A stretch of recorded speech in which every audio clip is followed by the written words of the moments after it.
Hi, Kirsten here. I hope you're well. I hope you're taking good care of yourself. I am here today to offer you some relationship tips. I know that it can be very challenging during lockdown yeah, to spend a lot of time together, more time than you normally would spend together with your partner. I hear this from a lot of people. So I want to offer you a few tips. They are in and of themselves quite broad topics, something that could be dived way deeper into, but I want to offer you some brief or quick tips that you can actually take with you and use straight away. So first of all, know your partner's love language and know your own love language. Maybe you've already heard of the 5 love languages. If not, I really recommend Googling it. There's a website called 5lovelanguages.com, 5 as in the number 5. Here you can do a little test, only takes a few minutes, and find out what your love language is, and your partner can do the same. There's no right or wrong love language, but it's important to know each other's love language. So let me explain why. So the 5 love languages are like channels. So let's say like a radio channel, you want to communicate on the same channel as your partner, or so that they can understand it. Or we could say it's like literally languages. If I spoke Danish to you and you don't understand Danish, then you wouldn't be able to receive what I was trying to give you. So there are 5 ways of showing love, and the way that we show love is also the way that we would like to receive love. So one way is physical touch, hugging, massaging. Another way is giving gifts. Third way is words of affirmation. So it could be, sort of verbal praise, for instance. What else have we got? We've got acts of service. Acts of service could be to carry out the rubbish, or it could be driving your partner to somewhere they need to be. The 5th love language is quality time. So quality time doesn't have to be big things. It can also just be sitting in the same space, doing your own thing, but there's a sense of togetherness, of connection. So if you know your partner's love language, then you also know how to help them feel loved by you. And the same way around, of course, they will be able to do the same thing for you. I think we all most of us like all 5 love languages. It's nice to receive a gift, even though touch might be your love language, but you may not view it as an expression of love, but maybe just, kindness, nice. So that's a very helpful thing, so that you don't miscommunicate and then it can escalate into something else.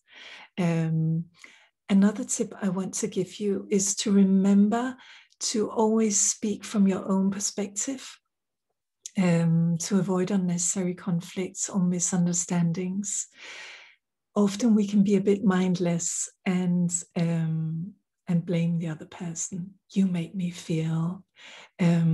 It's important to speak from our own perspective. And of course, no one's perfect, but at least we can do our best. So what I mean is that we say, for instance, I feel upset, or I feel sad because such and such, rather than you always make me feel. A nice structure for that is something called Giraffe Language, or Nonviolent Communication, also something you can Google. So there's a structure that goes, when you X, I feel Y. So would you be willing to, because it's important for me that. So let me give you an example. So it could be a simple thing. dirty clothes lying on the floor. When you throw your dirty clothes on the floor, I feel irritated. So would you be willing to put it in the laundry basket? Because it's important for me that the space is clean or tidy. Rather than saying, oh, I get so annoyed, you always throw your laundry on the floor. Huge difference in those two messages. The first one is you speaking like an adult to the other person, and as if the other person is an adult, as they are, of course.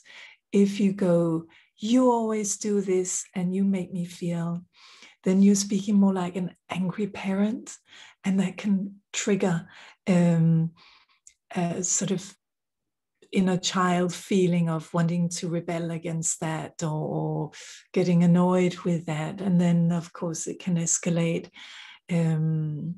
And suddenly it's not about the laundry anymore. It's about you always say it like this and that and so forth. So a really helpful way is to use nonviolent communication. So it could also be when you spend so much time on your phone, I feel lonely. So would you be willing to put the phone away whilst we're having this conversation? Because it's important for me that you look me in the eye when we speak. So that's a very non-violent way. And the other person can respond to them in a way that feels right for them. So they might say, yes, of course, that's fine with me. And now they understand why, because it's important for you to feel that sense of them, their presence, them looking you in the eye. Or if they go, no, that's not okay for me. Well, okay, then there's something to talk about there. What's that about? Tell me more about that. Another thing is to speak in clear emotions rather than in a way that makes it sound as if you think you can mind read. So speaking clear emotions could be to say, when you turn your back on me in bed, I feel lonely, rather than when you turn your back on me, I can feel that you're rejecting me. Because that, I don't know if that person is rejecting me, but that would be me mind reading, and that feels like an attack. Or it could be, for instance, when you stay at work for, late, I feel that you don't care about me. That's also me mind reading, which again can feel like an attack. Instead of saying, when you spend so much time at work, I feel sad, or I feel angry, or lonely again, or something else. By doing it like that, the other person again can much better hear you and go, really? Oh, tell me more about that. What's that about? So you can come to some sort of agreement. A final thing I just want to say is show respect. I like the word respect because the word respect comes from sort of two words, re and spect. And re means again, again and again. Spect apparently comes from the word see. So it's like re-seeing each other again and again. And if we can show up every day, maybe even every kind of minute in a way, and re-see our partner with fresh eyes, rather than they say something and we go, oh, here they go again. And then we've already closed our ears. We are imagining that we know what they're going to say, and we're just sitting there kind of wanting to interrupt them. But if we can show up with respect and re-see the other person, then we can learn something new, and we can actually hear them, and they will feel seen, and they will feel that they don't have to shout louder to be heard, or think, oh, here he goes again, he's always interrupting me, or whatever. So yeah, respect. I know it can be challenging, but at least here's some tips to sort of try and come back to, try and hold on to. The thing about respect or re-seeing, you might want to think of it like this. It's a bit like if you want to drive a car somewhere, you wouldn't want to just look in the rear view mirror. You want to look out the front window to be able to move forwards.